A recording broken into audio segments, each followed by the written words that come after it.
ആ രാത്രിക്ക് മുമ്പ് എത്താൻ പറ്റുമെന്ന് എനിക്കറിഞ്ഞു. ഇവിടെ നിന്ന് വണ്ടി കിട്ടിയാലേ വരാൻ പറ്റൂ. അതാ ഇവിടെ ഒരു പയ്യൻ നിൽക്കുന്നു. ഞാൻ ഒന്ന് ചോദിച്ചോ.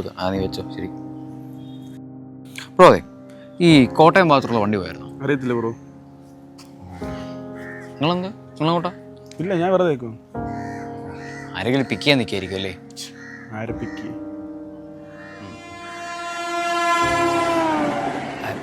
അതെ, ഈ ആത്മഹത്യ ഒന്നിനൊരു പരിഹാരമല്ല. അയ്യേ, അങ്ങോട്ട് മാറിയെന്നാണ്. അല്ല ബ്രോ, സോറി ബ്രോ, സംസാരിക്കാൻ എനിക്ക് താല്പര്യം. ഇവൻ അങ്ങനെ വിട്ടാൽ പറ്റും. ഇവൻ എങ്ങനെയെങ്കിലും ഒന്ന് മാറ്റിയേ പറ്റൂ. ഇവൻ അങ്ങനെ എടുത്ത് വണ്ടി വരുമ്പോൾ ചെറിയ CCTV എൻ്റെ ഭാര്യ അടിച്ചിറക്കും വേണം. കോട്ടയത്തെത്താളുണ്ട്.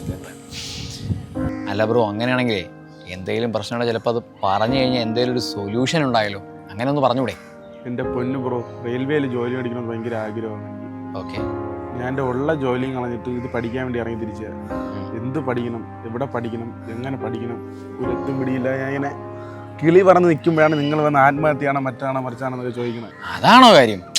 എൻ്റെ പൊന്നു ബ്രോ, ഇപ്പോൾ RRB വിളിച്ചിട്ടുണ്ട്.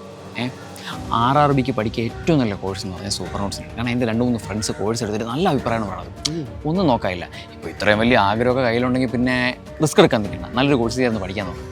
റെയിൽവേ അടിപൊളിയല്ലേ, കിട്ടിയ പൊളിയല്ലേ, കുടുംബം ഉൾപ്പെടെ രക്ഷപ്പെടും. അങ്ങനെയാണ് ഒരു കാര്യം ചെയ്യും. ഞാൻ അവിടുത്തെ അമൽ സാറിൻ്റെ നമ്പർ തരാം. എൻ്റെ അടുത്ത ചങ്കാ പുള്ളിയുടെ ഒന്ന് വിളിച്ച് സംസാരിച്ചാൽ മതി.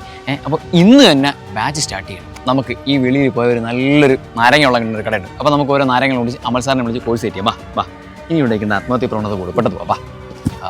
ഒരുത്തന്നെ ജീവിതത്തിലുണ്ടപ്പോൾ എന്തൊരു കാര്യം. കോട്ടയം ട്രെയിൻ ഇപ്പോൾ ഉണ്ടോ ആവോ.